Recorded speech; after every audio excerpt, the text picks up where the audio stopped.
Hello viewers and welcome back to astro vectors. Viewers, आज अक्षय तृतीया है और आज के शुभ दिन पर हम एक नया प्लेलिस्ट शुरू करने वाले हैं। एस्ट्रो वास्तु। वास्तुशास्त्र एक ऐसा साइंस है जो डायरेक्शंस के माध्यम से प्रेडिक्शन करने में मदद करता है और घर के अंदर हेल्थ, वेलबींग, प्रोस्पेरिटी को लाता है। ये एक ऐसी रेमेडी है जो मंत्र, दान, जेमस्टोन, इसके अलावा कलर्स एंड वास्तुशास्त्र के आधार पर भी अपनी लाइफ को इम्प्रूव करा जा सकता है। और इस वास्तुशास्त्र को जब हम आपके चार्ट के साथ लिंक करेंगे और इसमें से जो अच्छे प्लैनेट्स हैं उनकी यूजेज आपके घर में बढ़ाएंगे और बुरे प्लैनेट्स की यूजेज आपके घर में कम करेंगे तो अपने आप घर में पॉजिटिविटी आएगी। अब ये इम्पॉर्टेंट इसलिए है क्योंकि अगर आप 24 घंटे में से देखें तो कम से कम कोई भी आदमी 6 घंटे अपने घर में बिताएगा। मतलब कि अप्रॉक्सीमेटली 25% तो अपने घर रहेगा ही रहेगा। और इसलिए ये 25% जो है वो काफ़ी कंफर्टेबल हो और इस 25% में आप काम कंपोज रहे और आपके दिमाग में किसी भी तरीके की चिंता ना हो। इसलिए ये वास्तुशास्त्र बहुत इम्पोर्टेंट है। कुछ लोग तो 40 to 50% ऑफ टाइम घर पे रहते हैं, इसलिए ये वास्तुशास्त्र काफ़ी इम्पोर्टेंट हो जाता है उनके घर को सुधारने के लिए। और ये वास्तुशास्त्र ऑफिस के लिए भी यूज़ हो सकता है। अब कैसे यूज़ होगा, कैसे उनके पर्सनल चार्ट के साथ लिंक करेंगे, ये हम ये प्लेलिस्ट में सीखेंगे। आज इस वीडियो में मैं आपको सिर्फ इतना समझाऊंगा कि डायरेक्शंस क्या होते हैं, कौन से डायरेक्शन को कौन सा प्लेनेट रूल करता है, और इन डायरेक्शन के बेसिस पे मैं एक सैंपल एक आपको प्लान दिखाऊंगा जिसमें घर के प्लान में आपको देखने को मिलेगा कि डायरेक्शन के आधार पर कौन सी चीज़ कहाँ होनी चाहिए, किचन कहाँ होना चाहिए, लिविंग रूम कहाँ होना चाहिए वगैरह। तो चलिए शुरू करते हैं। आप देख सकते हैं कि इस इमेज में नॉर्थ ईस्ट या ईशान कोना जुपिटर या केतु रूल करता है और इसका कलर होता है येलो। अब क्योंकि ये जुपिटर और केतु रूल करते हैं तो यहाँ पे मंदिर हो सकता है। इसी तरीके से ईस्ट सन रूल करता है, साउथ ईस्ट वीनस रूल करता है। अब ये अग्नि कोना है तो यहाँ पे जो है किचन हो सकता है। उसी तरीके से मार्स साउथ रूल करता है, राहु साउथ वेस्ट रूल करता है, सैटर्न वेस्ट रूल करता है, मून नॉर्थ वेस्ट रूल करता है और यहाँ पे अनाज और इस तरह की सामग्री रखी जा सकती है।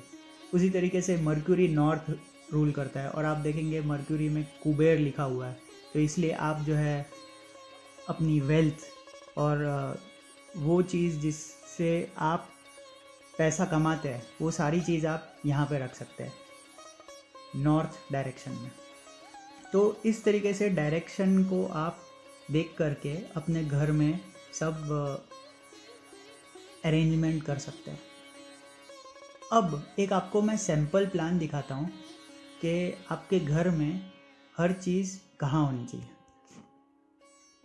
ये एक सैम्पल प्लान है एंड इसमें आप देखेंगे कि ईस्ट डायरेक्शन से घर में एंट्री होती है। आप देखेंगे एम लिखा हुआ है, वहाँ से एंट्री हो रही है। तो दरवाज़ा हमेशा ईस्ट में होना चाहिए और ईस्ट से आपकी एंट्री होनी चाहिए।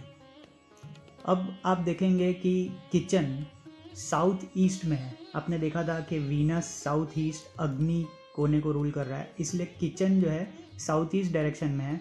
और आप देख सकते हैं कि स्टव ऐसे रखा हुआ है कि आप ईस्ट डायरेक्शन में फेस कर रहे हैं। पूजा रूम क्योंकि पूजा से रिलेटेड है इसलिए नॉर्थ ईस्ट या ईशान कोने में होना चाहिए, तो वो नॉर्थ ईस्ट में रखा हुआ है। फिर आप देखेंगे कि साउथ वेस्ट डायरेक्शन में अलमीरा रखा हुआ है। तो जो भी भारी भरकम चीज़ें हैं वो आपको साउथ वेस्ट डायरेक्शन में रखनी है। और आप देख सकते हैं कि साउथ डायरेक्शन में मास्टर बेडरूम है। तो वो इसलिए भी है, south and south west direction में मास्टर बेडरूम बनाने का रीज़न ये है क्योंकि ये कंफर्ट्स को रूल करता है एंड राहु कहीं ना कहीं आपको कंफर्ट, लग्जरी, ये सारी चीज़ें देता है। वेस्ट डायरेक्शन जो है वो सैटर्न रूल करता है और हमें पता है कि सैटर्न जो है वो वर्कर्स एंड बहुत लो लेवल की चीज़ों के लिए जाना जाता है, तो इसलिए वहाँ पे टॉयलेट रखा हुआ है।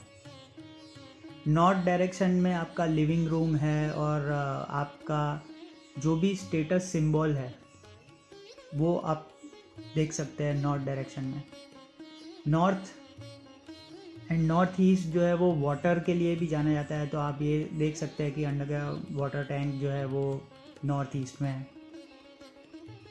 तो इस तरीके से आप अपने घर में सेट कर सकते हैं। अब इसमें किस तरीके के कलर्स करने हैं, किस तरीके के पेंटिंग्स लगाने हैं, किस तरीके का लाइटिंग करना है, प्लांट्स कहाँ रखने हैं, ये सारी चीज़ें हम आने वाले एपिसोड में देखेंगे। और एक चार्ट के साथ मैंने जो इनको रेमेडी बताई थी वो लिंक करेंगे और हम समझेंगे कि किस तरीके से वो रेमेडी के द्वारा उनके लाइफ में एक पॉजिटिव बदलाव आया और उनको काफ़ी फ़ायदा मिला ये वास्तुशास्त्र यूज़ करने से। और आशा करता हूँ आपको ये एपिसोड पसंद आया होगा। आगे मैं काफ़ी चार्ट बेस्ड एपिसोड्स आपके सामने लाऊंगा और आपको काफ़ी रेलेवेंट दिखाई देगा कि किस तरीके से वो आप अप्लाई कर सकते हैं अपने खुद के चार्ट में। प्लीज़ ये वीडियो को लाइक करें और ज़्यादा से ज़्यादा लोगों के साथ शेयर करें। धन्यवाद।